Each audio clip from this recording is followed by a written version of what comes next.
The picture in the thumbnail is of me checking my eyes to see if I was high. After I just hit a pen, so the pen, you hold the button and you smoke it, right? And after that, because for the first stage I did the pen, and then after that I did weed-infused coconut oil.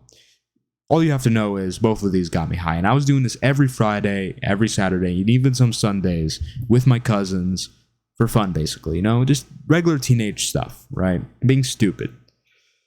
Wasting time, playing video games, watching movies, talking, eating, and going to bed. That's basically my life for every Saturday night and every Sunday night, and some Sunday nights for a very long time. A few months, probably.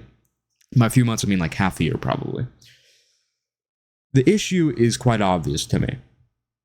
Now, I'm not going to get too far into the health side, although I do think there may be some health defects with weed, although I do think there are some health benefits. And that used to be my argument. I used to be one of these people like, well, actually, weed is good for you.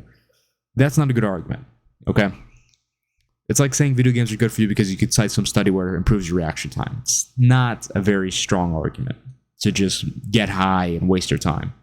And that's the biggest issue with weed, okay? It makes you satisfied with the mediocre. You're willing to do literally anything when you're high. But bro, when I was high, I could literally do anything. I could literally sit on the couch and just... I don't even remember what I'd be thinking about. I would just be sitting on the couch and laughing. Watching movies, playing video games, all this stuff was great. The biggest litmus test was if I had a night, if I was high, and I had a night where I was just sitting on a couch like, while watching movies and video games, that would be a good night when I was high. But if I wasn't high and had the same night, I'd be like, wow, what a waste of a night. Such a loser. Why did I do that all day? All night. And also all day, that's another thing. Now maybe this is not true for those of you that smoke, because when you smoke it wears off quicker, but for me, a lot of the time I would also wake up high. And then, that just makes you so groggy, and you're like, and you're trying to work in the morning, but you're like, it's like being tired. Can't think, you're not sharp. And it just, much like alcohol, when you're high, you're not on it. When you're high, you can be taken advantage of. You're not in full control of everything. Now, I know some people say, oh, it makes me creative, it makes me do all this stuff, makes me do that, it makes me work better. For me, it's very hard to work when you're high. But even then, that's the thing hippies say. It's like a liberal hippie thing. Okay, you don't want to be a liberal hippie. Alright? Now, I'm going to quickly get in front, because I'm actually going to talk about why you should quit. Well, that's really the reasons you should quit. But I'm also going to get in front of this. Some people are going to be like, well, you can get high like once a week and then also be successful. It's not the same stuff with alcohol, same stuff with video games. It's stupid. Okay? You're in the wrong mindset if you want to do this moderation thing. It's kind of like when people try to quit explicit content, like, well, what if I only do it once a week? It's like, bro, you're in the wrong headspace if you're thinking like that. You shouldn't want to do this at all. First reason why, obviously, because you waste time, makes you satisfied with the mediocre. It's not good for you, especially if you're smoking. It's not good for you. It's undeniable. If you're taking oil, then maybe my argument's not as strong. But most of you are smoking. Okay. So don't come at me with it's healthy. No, it's not. If you're smoking, definitely not. And even when you're taking with oil, it's kind of like, And fourth, you waste your time. I know I already said you waste your time, but I'm going to say it twice because that's how important it is. I totally didn't brain fart there. Now, you need to say in your head, I don't enjoy weed. That's the first step towards quitting weed. Now, a lot of you are like, well, if I didn't enjoy that, I wouldn't do it. Exactly. Thank you. The reason why it's so hard to quit, because I know if you're watching this video, you probably already understand at some level, okay, weed isn't good for me. I'm going to watch this video. I'm going to try to quit, right? It's much harder to quit something when you think you enjoy it. This is the same way you quit your phone addiction, the same way you quit video games, the same way you quit explicit content, the same way you quit any other addiction, okay? You have to realize, you have to reframe the situation. Because what most people say is like, well, you just have to use your willpower and not do it. But that's not really a good way of going about it because your willpower is finite. You have to use your willpower for important things. Why waste it? Because it is a waste to use your willpower on this. You don't need to use your willpower. Because your intuitive response to me saying you don't enjoy weed is exactly the point I'm getting at. if you frame it in a way that you don't enjoy weed, if that's your situation, you don't enjoy weed, then it's not going to be hard to quit. Oh yeah, also weed's a waste of money. I forgot that, but I used to spend so much money on it. It's a complete waste of money. There's much better things you can do with your money. You know, there's people who talking about like, well, I can't really work out because I don't have a gym in my home. And then I hear they spent like $400 on weed. There's a whole gym right there. You can get like a what's that thing called on Amazon? The multifunctional gym set where you get cables and all this other stuff. $400. You can get a really good gym set for $400. I get something better than mine. No, you spend it on weed instead. And remember, this is all from my experience. I know how it is. I used to be one of these people. But yeah, the first thing you have to do is reframe the things. You don't enjoy weed. And truthfully, when you think about it, you really don't. Because, I mean, like, remember the last time you were high? Was that really the best experience you ever had? I'm thinking back right now when I was high. Was that really much better than how I would have felt if I was sober? Yeah, maybe I giggled a bit extra. Is inconsequential. I think about it. It's like, like right now, I'm thinking, what if I spent all that time I was high actually doing important things? Like, for example, recording these videos. If instead of being high, I was like, I'm going to start a YouTube channel, I'm going to start making videos. If I spent all the time I was high making these videos, I probably would have made it already. So no, I didn't really enjoy it. It's a waste of time. It sucked. Therefore, I don't want to do it anymore. Now, you also have to get rid of your triggers. That's a really simple thing. Reframe it. You don't enjoy weed. Now you don't need discipline in order to quit. Very simple thing. Very important thing, though. You also have to get rid of your triggers because you're probably going to... If you do weed right now, you probably have a bunch of friends that are like, oh, man, I just got a text. That really messed up my focus. Okay. You have to get rid of triggers because if you do weed, you probably have a bunch of friends or even family members, perhaps, that are, trying to get you into it. I'm not saying these people are bad people. And they're not like, peer pressuring you into getting into it. I'm not trying to say that. But what I'm saying is these people do weed.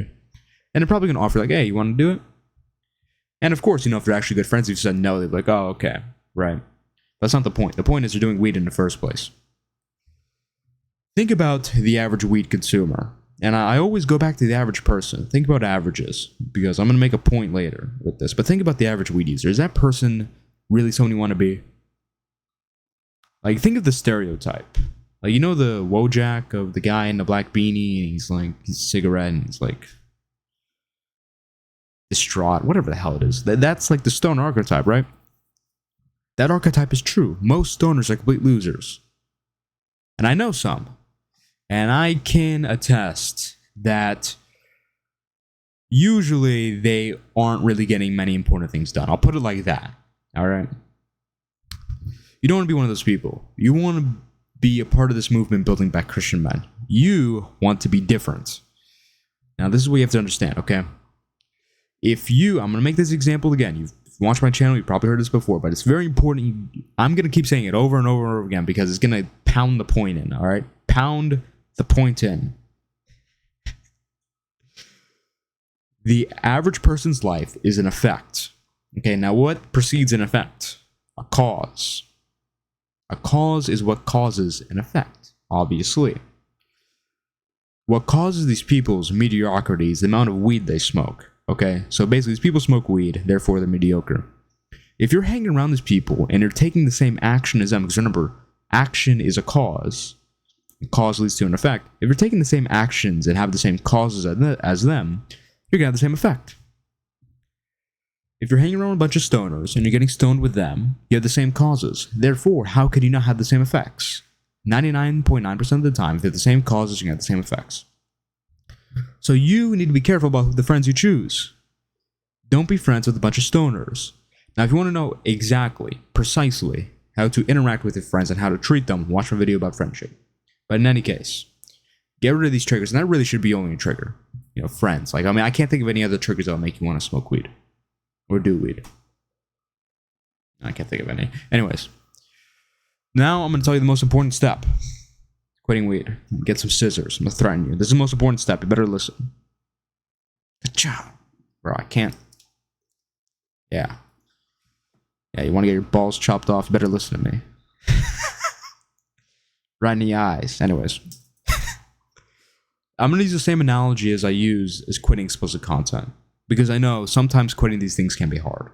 Although you reframe it, still, like, get to the reframing, it can be hard sometimes. It took me years to quit explicit content.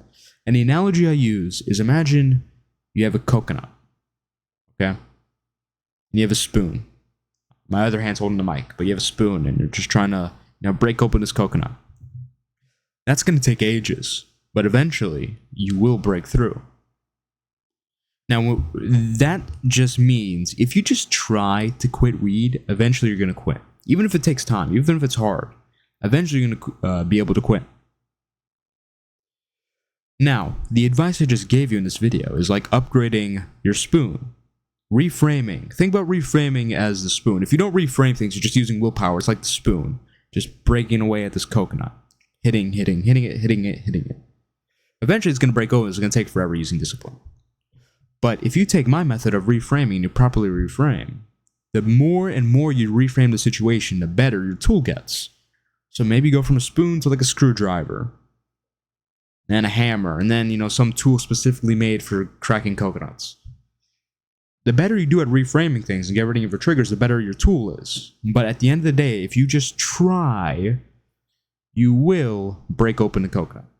That's what you got to think about.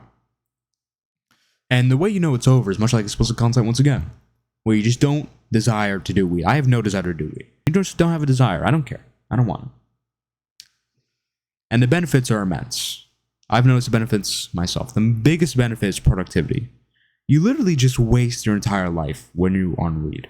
And that was me only doing it 2 times. Oh my God.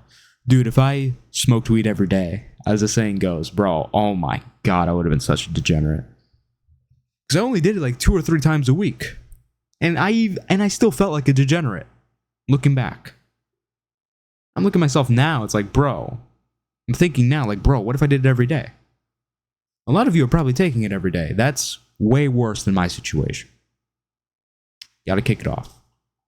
The benefits are gonna be immense. You're gonna thank me so much for this video. Once you quit, you're gonna come back to this video and leave a comment and you're like, I love this video so much, it helped me so much in my life. Just like all my other videos. If you want to join this movement, because this is part of the movement, okay? Christian men can't be addicted to crap.